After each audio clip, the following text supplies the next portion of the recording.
कंचन के बेटे ऋषि की शादी कहीं नहीं हो रही थी। एक तो ऋषि मोटा, ऊपर से कमाई भी कोई खास नहीं। लेकिन कंचन को तो शौक था मॉडर्न बहू लाने का, और उसे एक दिन ऐसी लड़की मिल भी जाती है। हमें तो आपका ऋषि बहुत पसंद है, लेकिन मैं आपको साफ साफ बता देती हूँ, मेरी बेटी के शौक थोड़े से अलग है बहन जी। अरे बहन, हमें सब पसंद है। आपकी प्रियंका जैसी लड़की की तलाश मुझे कब से थी। जींस पहनकर अंग्रेजी में गिटर पिटर बोला करे। अरे बहन, जरा सुन तो लो, मेरी बेटी के शौक क्या क्या है। अरे नहीं नहीं बहन, बस लड़की को देख लिया तो सब कुछ देख लिया। आप ना शादी की तैयारी करो, और वो जरा सामान की लिस्ट भी दी है ना मैंने। हाँ बहन जी, सारा सामान शादी से एक दिन पहले ही आपके दरवाजे आ जाएगा। मजा आ गया, मजा आ गया। अब तो बस आप शादी की तैयारी करो। प्रियंका के माता पिता के जाने के बाद कंचन का पति उससे कहता है, अरे भाग्यवान, तुम तो कुछ ज्यादा ही जल्दी दिखा रही थी शादी की। अरे बोलने तो देती, लड़की की माँ क्या बोलना चाह रही थी। अरे आप चुप रहिए जी, कुछ पता भी है आपको, बस मुफ्त में बोले जा रहे हैं। मेरी दोस्त शशि की बहू देखी, लंबी पतली और पढ़ी लिखी, हजारों में कमाई और संस्कारी भी। अरे पर जब वो मेरी बहू देखेगी तो जल भुन जाएगी। लेकिन तुम तो शादी ऋषि के लिए कर रही हो ना, या शशि के लिए? तुम्हारा लड़का कुछ कमाता भी नहीं है, और शरीर भी भगवान की दुआ से फूलता ही जा रहा है। फिर बोले आप हैं? फिर बोले आप? मैंने कहा ना, प्रियंका जैसी जींस पहनकर अंग्रेजी झाड़ने वाली बहू किस्मत वालों को ही मिलती है। चुप रहिए आप। पति के लाख कहने पर भी कंचन ऋषि की शादी प्रियंका से करवा देती है। लेकिन प्रियंका जैसे ही घर में आती है, वैसे ही जोर जोर से चिल्लाकर नाचने लगती है। आज मेरे यार की शादी है, आज मेरे यार की शादी है। अरे नाचो मां नाचो।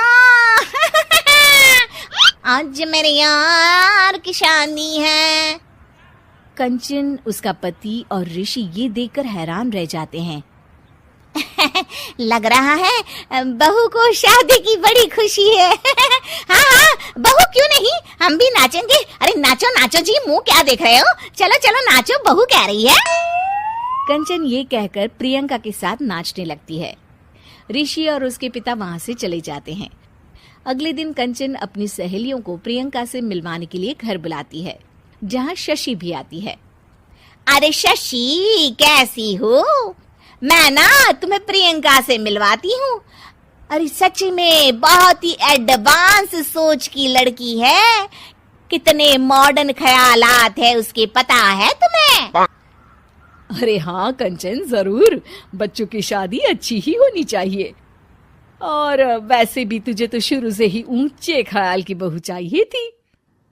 तभी कंचन की सहेली कहती है, अरे कंचन, बुलाओ ना प्रियंका को, हम भी मिल ले। अरे बहू प्रियंका, जरा बाहर तो आना। कई बार आवाज देने के बाद भी प्रियंका बाहर नहीं आती है, तो कंचन को बुरा लग जाता है। वो उसे लेकर बाहर आती है, लेकिन ये क्या, प्रियंका लड़खड़ाती हुई बाहर आती है और उसके हाथ में शराब की बोतल होती है। हालांकि शराब पीना स्वास्थ्य के लिए हानिकारक होता है, और ये हमारी किडनी के लिए बहुत ही खतरनाक है। लेकिन कंचन की बहू प्रियंका पूरे नशे में होती है। अरे इतने सारे लोग। ये कहकर वो शशि के पास जाती है। आंटी जी, पत्ते खेलेंगी, पत्ते। अरे दूर हो, दूर हो, तुम्हारे मुंह से तो शराब की बदबू आ रही है।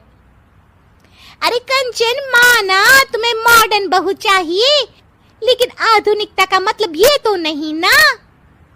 बुरा ना मानना कंचन, तुम्हें पता था कि तुम्हारे बेटे की कमाई और शरीर दोनों ही ठीक नहीं है, तो तुम्हें उसी हिसाब की लड़की से शादी करवानी चाहिए थी। ऐसा कहकर सभी औरतें वहां से चली जाती है। तभी प्रियंका की माँ कंचन के घर आती है। अरे बहन जी, बड़ी बड़ी चालाक निकली आप तो।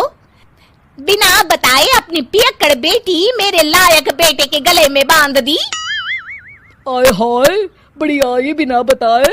उस दिन जब मैं ये बात बता रही थी तो तुम तो सुनने को भी तैयार नहीं थी। अब भुगतो तुम। ये कहकर वो वहां से वापस चली जाती है। सबके जाने के बाद कंचन अपना सर पकड़ लेती है। हाय रे, आधुनिकता की अंधी दौड़ में मैं अपनी संस्कृति ही भूल बैठी थी। अब तो राम ही बचाए मुझे।